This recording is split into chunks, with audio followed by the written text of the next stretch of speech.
여호와께서 시온의 포로를 돌려보내실 때 우리는 꿈꾸는 것 같았도다. 그때에 우리 입에는 웃음이 가득하고 우리 혀에는 찬양이 찼었도다. 그때에 문 나라 가운데서 말하기를 여호와께서 그들을 위하여 큰 일을 행하셨다 하였도다. 여호와께서 우리를 위하여 큰 일을 행하셨으니 우리는 기쁘도다. 여호와여, 우리의 포로를 남방 시내들 같이 돌려보내소서. 눈물을 흘리며 씨를 뿌리는 자는 기쁨으로 거두리로다. 울며 씨를 뿌리러 나가는 자는 반드시 기쁨으로 그 곡식단을 가지고 돌아오리로다. 아멘. 할렐루야. 좋으신 하나님을 찬양합니다. 한 주간 동안 모두 평안하셨습니까? 지진 나서 많이 놀라셨습니까? 7월 4일에도 지진이 나고 그 다음 날에도 지진이 나서 아마 지진을 느끼신 분들이 많이 놀라셨을 것입니다. 불행 중 다행인 것은 인구 밀집 지역이 아니라서 소수의 주민들은 피해를 당했고요. 만일에 많은 인구가 밀집되어 있는 대도시에서 지진이 났더라면 훨씬 많은 피해가 있을 뻔했습니다. 하나님께서 우리를 지켜주시도록, 그리고 재난 중에도 또 그 피해가 더 커지지 않도록 기도하는 것이 우리들의 믿음의 사명이 될 줄로 믿습니다. 예수님께서 말씀하시기를 전쟁이 겨울에 나지 않기를 기도하라, 그렇게 말씀하셨습니다. 전쟁이 나는 것을 막지 못한다 할지라도 최악의 상황을 맞이하지 않도록 깨어서 기도하는 것이 성도들의 사명이라는 주님의 말씀이라고 생각합니다. 또 시편 46편에 보시면요, 하나님은 우리의 피난처시오 라고 되어 있습니다. 환난 중에 만날 큰 도움이 되신다고 되어 있고요, 땅이 변하든지 산이 흔들려 바다 가운데 빠지든지, 이렇게 성경에 기록된 것을 보니까 분명히 구약시대에도 지진이 있었던 것 같아요. 산이 흔들리고 바다 가운데 빠지고, 그러나 중요한 것은 하나님은 우리의 피난처 되심에 변함이 없으신 줄로 믿습니다. 어려운 중에도 하나님께서 우리의 피난처 되심을 더욱더 굳게 믿고 바라보시면서 또한 큰 피해가 나지 않도록 하나님 앞에 또 우리 형제와 이웃들을 위해서 기도해 주시는 우리 성도님들이 되시기를 부탁합니다. 지난 3일 동안에 교육부 가족 수양회를 잘 다녀왔습니다. 이 뒤에 우리 학생들이 지금 신나가지고 열심히 꿍깍꿍깍 찬양하잖아요. 은혜 받아서 그러는 거니까 이해하시고요, 찬양을 배경음악 삼아서 하나님 말씀에 잘 집중하시면 되겠습니다. 우리 성도님들이 오래 기도해 주신 덕분에 한 40여 명 잘 다녀왔습니다. 제가 쭉 헤아려 보니까요, 가족으로 치면 한 10여 가족, 한 10서너 가족이 같이 참여하신 것 같습니다. 방학을 맞이해서 물론 가족들과 여행하시는 기회가 있으시겠지만, 특별히 부모님과 자녀들이 신앙적인 대화를 나눌 수 있는 수련회에 함께 간다는 것은 아주 특별한 기회가 된다고 생각합니다. 함께 말씀을 듣고요, 부모 자녀가 함께 찬양을 하고요, 찬양도 한국말로 했다가 영어로 했다가 또 설교 말씀도 듣고 기도도 하고, 큐티도 식구들끼리 모여서 함께 큐티하고요, 얼마나 부모와 자녀가 그 믿음의 대화를 나눌 수 있는 시간을 가진다는 것이 너무 아름답게 여겨져서 저도 3일 동안 참 행복했습니다. 특별히 어제 아침 폐회 예배를 드린 다음에 우리 학생들에게 제가 다 물어봤습니다. 하나님을 사랑하냐고 물어봤더니 하나님을 사랑한다고 아주 씩씩하게 대답을 잘하더라고요. 또 어떤 학생에게는 예수님께서 왜 죽으셨는지 아느냐 물었더니요, 좀 머뭇거리다가 나의 죄를 용서하기 위해서 예수님이 십자가에서 죽으셨다, 그것이 바로 하나님의 사랑이다 라고 대답하는 것을 제가 들었을 때 참 기특하게, 참 누가 가르쳐 줬는지, 어느 교회에서 배웠는지, 우리 교육부에서 목사님들이, 선생님들이 우리 자녀들을 위해서 하나님의 말씀을 제대로 잘 가르쳐 주신 것이 너무 고마워서 저는 참 기쁘고 자랑스러웠습니다. 부모님들께도 제가 질문을 했습니다. 자식들을 왜 사랑하냐고 물어봤습니다. 그랬죠? 집사님? 2층에 계시는 집사님? 부모니까 자식을 사랑하는 것이 당연하다고 대답하셨지만, 우리가 조금 더 생각해 보면요, 하나님이 우리를 사랑해 주셨기 때문에 우리도 하나님께 받은 사랑을 가지고 자녀들을 사랑할 수 있는 힘이 생기는 것이 분명합니다. 그리고 더 나아가서요, 부모들에게 너무나 중요한 책임이 있는데, 하나님께서 우리 자녀들을 사랑하신다는 사실을 중간에서 우리 부모들이 하는 역할과 사명이 있다는 거예요. 아이들에게 하나님이 사랑하신다는 것을 대신해서 표현해주고 만져주고 끌어안아주고 축복해주고 보호해주고 잘 양육하는 책임을 부모에게 주셨다는 것을 생각하면 우리 부모님들은 그냥 자식을 낳았기 때만 사랑하는 것이 아니고 하나님의 사랑을 대신 전달하는 책임과 사명으로서 자녀들을 사랑하는 것이 당연하다는 것을 다시 배울 수 있어서 너무 기뻤습니다. 자녀들에게 저희들이 계속 강조해서 이야기했습니다. 엄마 아빠가 사랑하는 하나님 너희도 사랑할 수 있겠느냐?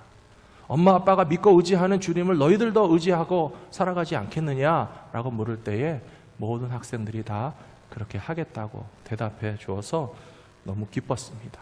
우리 교육부의 사역이 이렇게 계속적으로 좋은 열매를 맺을 수 있도록 우리 성도님들께서 관심을 가지시고 또 기도해 주시면 대단히 감사하겠습니다. 오늘 말씀의 제목과 같이 눈물을 흘리면서 씨를 뿌리는 것은 결코 헛되지 않다는 것을 확인할 수 있는 수련회였다고 생각합니다. 오늘 시편 126편 말씀을 읽으셨는데요. 성경에 보시면 성경책에 시편 126편 바로 위에 설명이 되어 있습니다. 성전에 올라가는 노래라고 되어 있습니다. 시편 125편에도 성전에 올라가면서 부르는 노래라고 되어 있고요. 시편 127편도 솔로몬이 지은 시이지만 성전에 올라가는 노래라고 되어 있습니다. 사랑하는 성도 여러분, 오늘 교회에 오실 때 무슨 노래 부르면서 오셨습니까? 찬송 부르면서 오시는 분도 있고 클래식 음악을 틀어놓으신 분도 있고 트로트를 들으면서 오신 분도 계실지 모르겠지만은 성도들이 교회에 가면서 성전을 향해 가면서 하나님 앞에 가까이 가면서 우리에게서부터 속에서부터 이렇게 끌어오르는 감사와 감격과 기쁨의 찬양이 있다면 정말 행복한 신앙생활을 하게 되는 것이라고 저는 믿습니다. 오늘 시편 126편에 보시면요, 하나님께서 시온의 포로들을 돌려보내실 때에 꿈꾸는 것 같았도다. 정말 꿈꾸는 것과 같은 행복감, 이루어지지 않을 줄 알았는데 불가능한 일을 가능하게 하시는 하나님의 놀라운 구원과 자유와 해방과 예배가 회복되어서 우리가 다시 성전에 들어가서 하나님 앞에 예배할 수 있다는 것이 얼마나 감격스러운 일인가를 우리도 함께 느끼면서 예배하실 수 있는 이 시간이 되시기를 부탁드립니다. 이 시편 126편을 연구하는 학자들은요, 우리들에게 질문합니다. 포로로 끌려간 것은 바벨론이었는데 왜 시온의 포로라고 얘기하고 있을까요? 우리는 성경 배경을 잘 모르기 때문에 그게 아닌가 생각할 수 있지만 그게 아닙니다. 바벨론으로 끌려갔지 시온은 끌려간 적이 없어요. 시온은 예루살렘이고 이스라엘 땅이고 성전이 세워져 있는 언덕이고 든든한 요새라고 하는 뜻을 가지고 있는데요. 아무리 지리적으로 예루살렘은 누구에게 끌려가지도 않았고 성전이 거기에 서 있기는 했지만 사실상 건물만 남아있는 것은 아무 소용없습니다. 예배하는 자들이 끌려가면 바벨론으로 끌려갔으나 예배하는 자들이 사라진 시온도 포로로 사로잡힌 것과 같이 허물어지고 무너지고 텅 비고 예배가 사라지고 하나님의 백성들의 모임을 찾아볼 수 없는 시온 땅은 포로로 잡힌 것과 같이 비참한 상황 가운데 있었는데 하나님께서 그 시온에 다시 예배하는 자들을 돌아오게 하신 것이 너무 기쁘다, 감사하다 하는 마음을 기억하시면서 우리도 하나님 앞에 드리는 예배가 회복되어지고 여러분들 한 분 한 분 개인의 예배가 회복되시기를 축원합니다.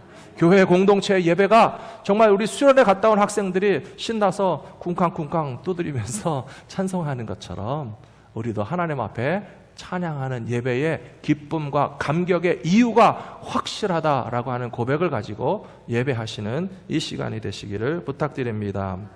그렇다면 눈물로 씨를 뿌리는 자는 어떤 사람인가? 첫 번째로 소망이 있는 사람들이 씨를 뿌립니다.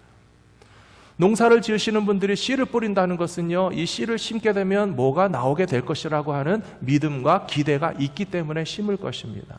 우리 성도님들 중에서도 씨 뿌리고 뭘 키우시는 분들이 계시죠? 콩 심으면 뭐가 나와야 됩니까? 콩이 나오고. 잘 아시네요. 팥 심으면 뭐가 나와야 됩니까? 팥이 남아야 되고요. 우리 성도님 중에서 어떻게 아보카도 씨를 심으셨는데 뭐가 나왔을까요? 아보카도가 자라고 있죠. 우리가 뭔가를 심는다는 것은 소망이 있다는 것이에요. 기대가 있다는 것이에요. 우리가 꽃나무를 심었으면 꽃이 피게 되기를 기대하고 소망하기 때문에 정성을 다해서 씨를 심으면서 이제 이것이 자라나게 되면 열매를 맺고 꽃을 보고 얼마나 아름답까. 기대가 있다는 것이고요. 소망이 있다는 것입니다. 사랑하는 성도 여러분, 주 안에서 소망을 품으시게 되기를 부탁합니다. 하나님께서 시온의 포로를 돌려보내실 때에 우리가 기대하기 힘들었으나 하나님께서 이루신다라고 하는 그런 믿음만을 가지고 참고 기다리면서 씨를 뿌리고 노력했더니 하나님께서 열매 맺게 하신 것을 경험하게 되면 그 기쁨과 감격이 충만하게 될 줄로 믿습니다. 흔히 말하기를 복권을 사서 로또에 당첨되면 뭐라고 얘기하십니까? 불행하게 될 가능성이 많다라고 하는 이야기를 하시죠. 그래도 사고 싶으신가요? 왜 그런가 하면요, 돈의 가치를 깨닫지 못하고 많은 돈을 어떻게 사용해야 되는지 훈련과 준비가 되어 있지 않는 사람에게 갑자기 많은 캐시가 확 주어지면요, 그 사람은 그 돈의 가치를 느끼지 못할 뿐만 아니라 어떻게 사용하는 것이 올바른 길인지 모르기 때문에 자칫하면 불행해질 가능성이 많다라고 이야기하는 거예요. 좀 더 쉬운 예를 말씀드려 볼게요. 어떤 분이 처음으로 골프를 배웠는데요, 골프장에 가서 처음으로 티샷을 했는데 그게 홀인원으로 쏙 들어가 보세요. 좋을까요? 나쁠까요? 별로 안 좋은 거예요. 그 사람의 골프의 인생이 골프가 너무 아무것도 아닌 것처럼 느껴지는 거예요. 열심히 훈련을 하고 경험을 쌓고 타수를 줄이고 골프의 묘미를 배워가면서 실력이 향상되는 것이 골프를 더 인조이할 수 있는 길이 되는 것이지, 골프 별거 아니구만, 한번 쳤는데 쏙 들어가 버리네, 그러면 진짜 골프의 기쁨과 재미를 알 수 있는 기회를 빼앗기는 것입니다. 저는 영적인 것이 바로 그런 것이라고 생각합니다. 사랑하는 성도 여러분, 우리 믿음이 쉽게 자라날 것이라고 생각하지 마세요. 은혜를 쉽게 받는 것이라고 생각하지 마십시오. 하나님의 사랑과 은혜의 값어치를 너무 쉽게 가지면서 교회만 다니면 다 은혜 받고 믿음이 자라고 성숙하게 되는 것이 아니냐. 신앙생활에도 왕도가 없습니다. 대박의 꿈을 버리시기 바랍니다. 신앙생활에 어떻게 로또가 있을 수 있겠습니까? 우리가 정말 씨를 뿌릴 때 나지 아니할까 염려하며 애탈지라도 나중 예수께서 칭찬하시리니 수고하고 땀 흘리고 땡볕 아래서 고생하고 수고한 농부는 수확의 기쁨을 누구보다 많이 누릴 수 있는 거고요. 지나가다가 남이 농사 지은 거 따서 먹는 사람들은요, 그것은 자기의 기쁨이라고 말할 수가 없어요. 내가 땀 흘리고 씨를 뿌리고 운동선수가 훈련을 하면서 정말 치열한 훈련과 경쟁의 과정을 거쳐서 승리하게 되면 그 메달의 값어치를 알고 승리의 값어치를 알게 되는 것처럼 신앙적으로도 땀을 흘리고 주 안에서 소망을 가지고 씨를 뿌린 후에 그것이 자라게 하시는 하나님의 은혜와 사랑에 감격하면서 살아가시는 주님의 백성들 되시기를 부탁합니다.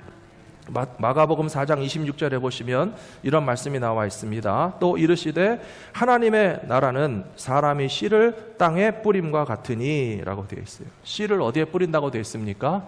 땅에 뿌린다고 되어 있죠. 그냥 당연한 말씀 같아 보이지만요, 저는 오늘 이 말씀을 묵상하면서 우리가 씨 뿌려야 할 땅이 어딘지를 확실히 알아야 된다라고 하는 묵상하게 되었습니다.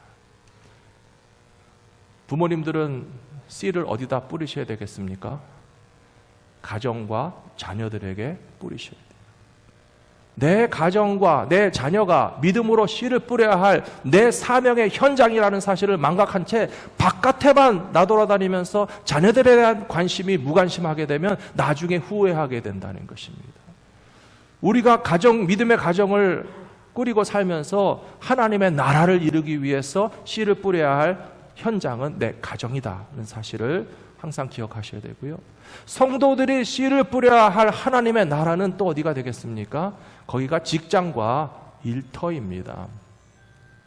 성도들이 직장과 일터에서 믿음의 씨를 뿌리는 사명이 있고 하나님의 나라를 나의 직장과 나의 일터에서 만들어야 되는 사명이 있다는 사실을 기억하신다면 하나님께서 그 수고의 열매를 거둘 수 있는 기쁨도 허락해 주신다라고 저는 믿습니다. 그렇다면 미국 땅 LA 코리아타운에 살고 있는 우리들도 하나님의 나라를 이루기 위해서 씨를 뿌려야 할 현장이 어디라는 사실을 잘 아시겠죠? LA 사시는 분들이요, 다른 먼 데 가서 복음을 전하시는 일도 물론 하셔야 됩니다. 선교사도 파송하고 기도하기도 하고 후원하기도 해야 되겠지만, 우리가 살고 있는 코리아타운이 하나님의 나라가 될 수 있도록, 우리가 살고 있는 LA가 하나님 앞에 더욱더 영광 돌리는 도시가 될 수 있도록, 오늘 말씀 분명히 너희가 살고 있는 땅에 하나님 나라가 이루어질 수 있도록 씨를 심으라 하신 말씀을 기억하면서 복음을 전파하시는 저와 여러분들이 되셔야 할 줄로 믿습니다.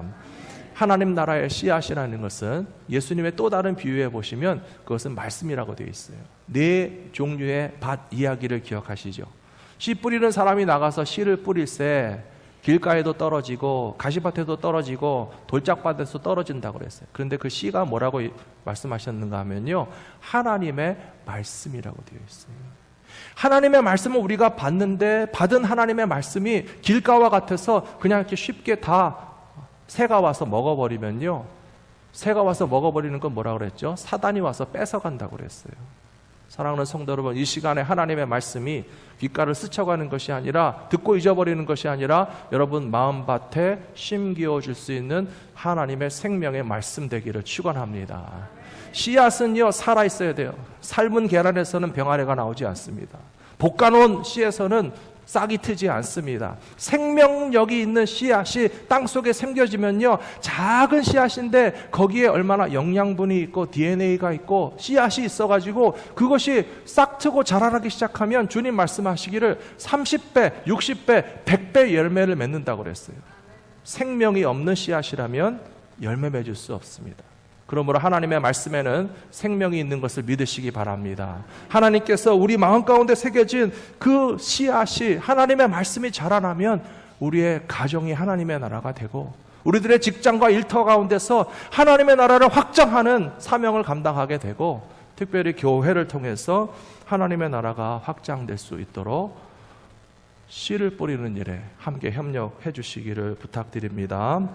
하나님께서 우리 가운데 큰 일을 행하기를 원하신다면, 소망이 있으시다면 어떻게 해야 되겠습니까? 두 번째로, 최선을 다해서 씨를 뿌리셔야 됩니다.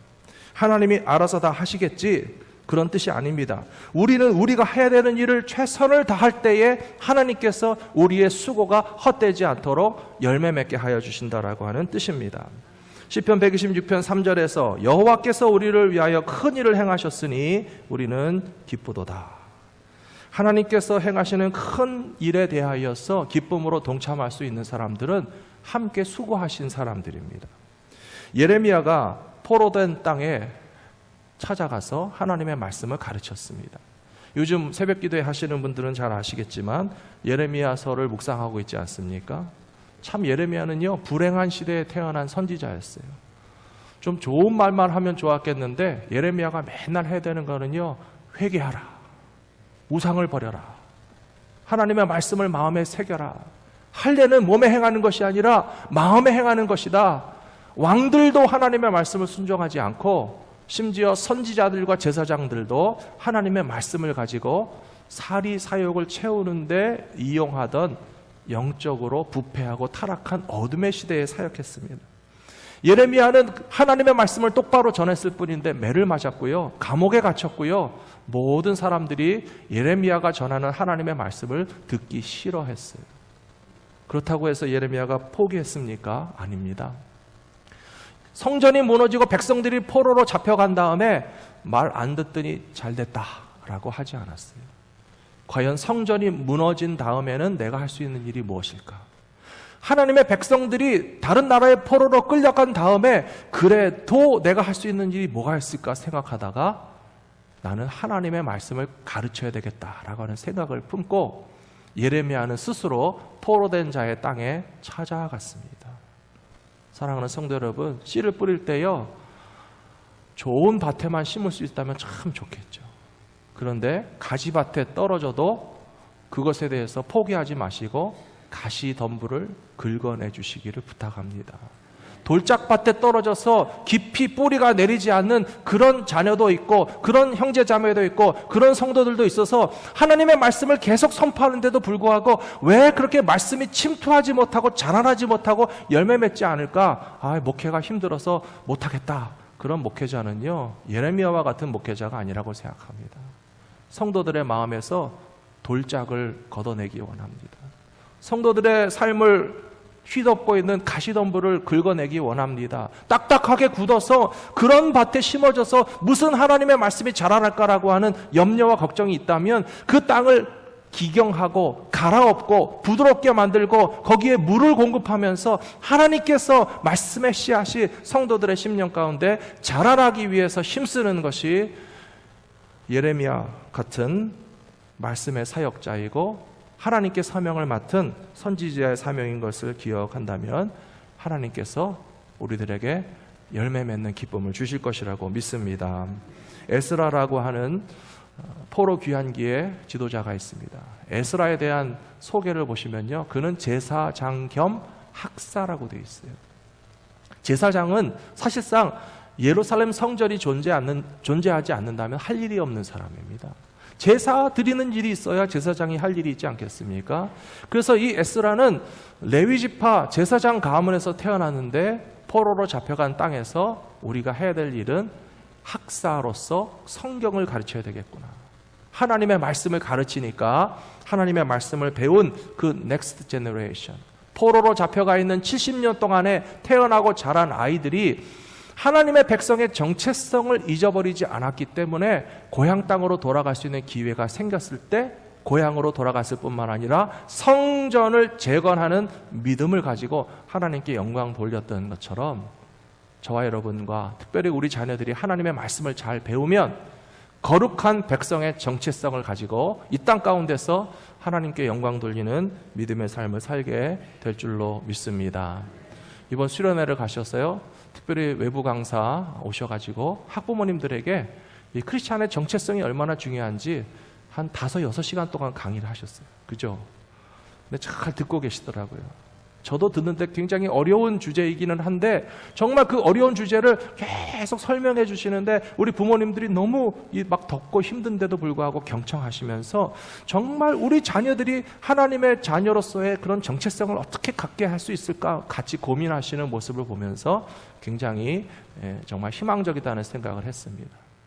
제가 수련회 다녀와서 오늘 말씀을 준비하면서 보니까요, 성경에는 정말 자기 정체성을 잘 찾고 그 정체성을 잘 발견했기 때문에 아주 멋진 인생을 살았던 사람이 많이 있는데 그 중에 저는 다니엘을 소개해드리고 싶습니다. 다니엘은 티네이저 때 바벨론의 포로로 끌려갔어요. 정체성의 혼란이 일어날 수 있는 시기입니다. 우리나라는 망했고 바벨론에 끌려갔어요. 근데 바벨론에서 젊고 건강하고 똑똑하니까 왕궁에서 데려다가 장학금을 주면서 교육을 시키고 바벨론 제국에 충성할 수 있는 일꾼으로 키우려고 했는데 이 다니엘이 거기에 결코 무너지지 않았습니다. 왕의 식탁에 올려진 진미를 거부하고 외국의 이방의 신들에게 바쳐졌던 음식을 좋아라고 먹는 것이 아니라 나는 야채와 채소를 먹을지라도 하나님께서 내게 지혜도 주시고 건강도 주시고 분별력도 주실 것을 믿는다라고 하는 믿음을 가진 것을 보면 이 다니엘은 벌써 정체성을 확실하게 발견한 그런 청소년이었다는 것을 알 수가 있습니다. 이 다니엘이 하나님의 백성으로서의 거룩한 정체성을 가지게 되니까 얼마나 놀라운 일이 일어났습니까? 하나님 앞에 경배하는 것을 멈추지 않았습니다. 왕의 건세 앞에 쉽게 굴복하지 않았습니다. 심지어 기도하지 못하도록 금지하는 그런 명령이 내려진 때에도 다니엘은 창문을 열어놓고 예루살렘을 향하여서 계속적으로 기도했다는 것을 보면 이것은 누가 시켜서 한 것이 아니에요. 우리 부모님들이 너무 많이 경험하시잖아요. 공부해라 공부해라 암만 잔소리해도 공부하라는 소리를 1000만 번 듣는다고 공부를 잘하는가 하면 그렇지 않거든요. 내가 공부하고 싶은 마음이 생겨나면 얼마나 공부를 잘하는지 모릅니다. 자기가 가진 은사가 무엇이든지 간에 공부만 잘해서 되는 것은 아니잖아요. 하나님께서 내게 주신 삶의 목적과 의미를 가지고 나는 어떤 일을 하면서 하나님께 영광을 돌리고 기쁘게 살고 싶다라고 하는 자기 자신을 발견하게 되면 온 세상이 위협하고 흔들어도 절대로 무너지지 않는 그런 자녀들로 자라나게 되는 것입니다. 다니엘이 그런 사람이었습니다. 다리오 왕 때에 기도하지 못하게 금지하고 기도하면 사자굴에 넣겠다고 그랬어요. 근데 다니엘이 그 명령을 듣고도 기도했을 때 그를 끌어내리려고 하는 사람들이 다니엘을 사자굴에 집어넣게 했잖아요. 성경에 보시면요, 참 재밌습니다. 다니엘은 사자굴에 던져졌는데 사실상 바깥에서 그것 때문에 너무 안타까워하고 염려하고 걱정하고 잠이 안 와서 발을 동동 굴린 사람이 누군지 아세요? 왕이에요. 다리오 왕이 다니엘을 집어넣고 자기가 세우는 법이고 명령이기 때문에 사자굴에 던져놨지만 그 다니엘을 너무 소중하게 여기고 그가 정말 귀한 사람이라는 것을 알고 있던 다리오 왕은 밖에서 잠을 이루지 못했어요. 밤새도록 안타까워했어요. 아침이 밝자마자 도대체 한 나라의 왕이 사람 하나 사자굴에 집어넣었다고 해서 쫓아가가지고 다니엘이 아니라 다리오가 다니엘아 밤새 별일이 없느냐라고 묻잖아요. 참 놀라운 것은 다니엘은 배고픈 사자들과 함께 잠을 잘 잤습니다. 머리털 하나 다치지 않았어요. 왕이시여 걱정하지 마시옵소서. 저는 여기서 멀쩡합니다. 다리오 왕이 다니엘을 끄집어내놓고 다니엘서 6장에 보시면요, 너의 하나님은 진짜 살아계시는 하나님이시다. 사랑하는 성도 여러분, 우리의 믿음을 하나님께서 기억하시고 승리하게 하여 주실 줄로 믿습니다. 그런데 더 놀라운 사실은 무엇인가 하면요, 바로 그 다리오 왕이 이스라엘 사람들이 고향으로 돌아갈 수 있도록 명령을 내리는 왕이 됐다는 거예요. 그리고 그 다리오 왕이 예루살렘 언덕에 성전을 지을 수 있도록 법을 만들어주고 이스라엘 사람들이 성전을 재건하는 데 필요한 재원이 필요하다면 국고에서 물자를 대줘서 성전을 건축할 수 있도록 왕이 책임지겠다라고 하는 그런 명령을 내리는 왕이 됐다는 것을 보면 다리오 왕을 움직인 사람은 누굽니까? 다니엘이죠. 다니엘이 다리오 왕을 감동시켰기 때문에 그런 명령을 할 수 있게 되었고, 그러면 이 다니엘은 어디서 나왔습니까? 부모님의 믿음이 어려서부터 그를 하나님의 거룩한 백성이라고 하는 약속을 붙잡고 살아가게 했기 때문에 신앙 안에서 가진 정체성으로 말미암아 남의 나라에서도, 성경 보시면 놀랍습니다. 다니엘은요, 바벨론 시대에도 총리 대신이었고 메대 왕국에서도 바사 왕국에서도 세 개의 제국이 바뀌고 수많은 왕들이 올라갔다 내려갔다 하는 시대에도 다니엘은 언제나 하나님께서 귀하게 쓰시는 그 자리를 뺏기지 않았다라고 하는 사실이에요.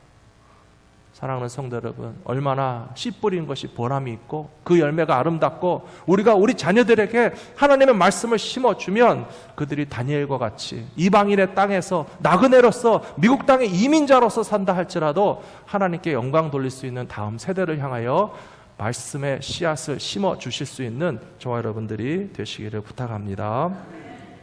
창세기 6장 18절 말씀 보시면요, 하나님은 믿음의 사람들에게 새 언약을 주십니다. 한번 읽어보실까요?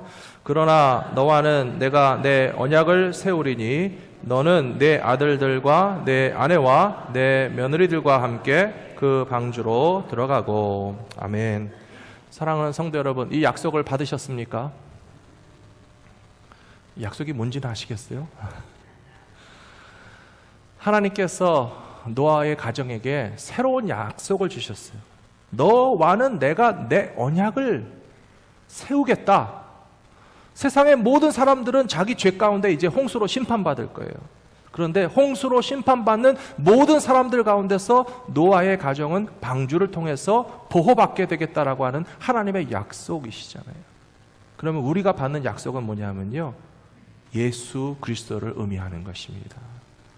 사랑하는 성도 여러분, 이 시대에 많은 사람들이, 우리들도 예수님이 없었더라면 홍수에 구조받을 수 없는 거예요. 자기의 죄로 말미암아 심판받는 때에 하나님께서 구원의 약속을 주셨는데 노아에게는 방주를 통한 구원의 약속을 주셨고 저와 여러분에게는 예수 그리스도를 통한 구원의 약속을 주신 것이 확실하다는 사실을 믿으시기 바랍니다. 이 약속을 믿고 살아가는 사람들이 바로 눈물로 씨를 뿌리고 기쁨으로 열매를 거두게 되는 법이라고 저는 믿습니다. 세 번째로, 씨 뿌린 자에게 반드시 열매를 거두게 하시는 하나님은 신실하십니다. 시편 126편 6절 말씀을 보시면 같이 한번 읽어보겠습니다. 울며 씨를 뿌리러 나가는 자는 반드시 기쁨으로 그 곡식단을 가지고 돌아오리로다. 아멘. 저는 이 6절 말씀에서 제일 중요한 단어가 반드시라고 생각합니다. 하나님의 약속은요, 혹시가 아니고 반드시입니다. 믿으십니까? 어쩌다가 아니고 반드시입니다. 하나님의 약속은 이루어질지도 모른다라고 하는 것이 아니고 눈물로 씨를 뿌리는 자들에게는 100% 이상으로 확실하게 반드시 기쁨의 곡식을 거두게 하시겠다고 하나님 약속하셨습니다. 그렇다면 우리들도 신실해야 됩니다.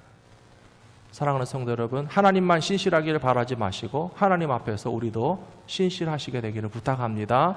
하나님 보고만 약속 지키시라고 하지 말고요, 우리도 약속을 지키는 자들이 될 때 하나님께서 약속을 지켜주신다라고 저는 믿습니다.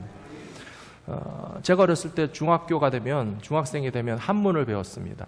우리 선배님들, 어르신들 가운데는 한문을 배우신 세대도 있고 한문을 안 배우신 세대도 있죠. 그래서 한문을 안 배우신 세대는 되게 한문을 어려워하시더라고요. 저는 조금밖에 안 배웠는데요. 중학교에 가서 가장 충격을 받은 한자 표현은 농부는 아사라도 침궐종자라는 말이 있어요. 무슨 뜻인지 다 아시죠? 예. 농부는요, 굶어 죽는 한이 있어도 내년 봄에 뿌릴 씨앗을 베고 잔다. 그것을 지킨다라고 하는 뜻이에요. 한문을 배우고 선생님이 그 뜻을 설명해 주시는데요, 저는 굉장히 충격을 받았습니다. 우리 한국 사람들의 삶의 가치관과 우리 부모님들의 삶의 방식이 이 한 문장을 통해서 제가 확 이해가 되는 거예요. 아, 그랬구나. 왜 그렇게 한국 사람들은 부지런히 일할까? 왜 우리 부모님들은 안 먹고 안 쓰면서 자녀들을 교육시키기 위해서 발버둥을 치실까? 농부들에게 가장 소중한 땅을 팔아서 학교를 보내고요, 옛날에 대학을 뭐라고 불렀습니까? 우골탑이라고 불렀어요.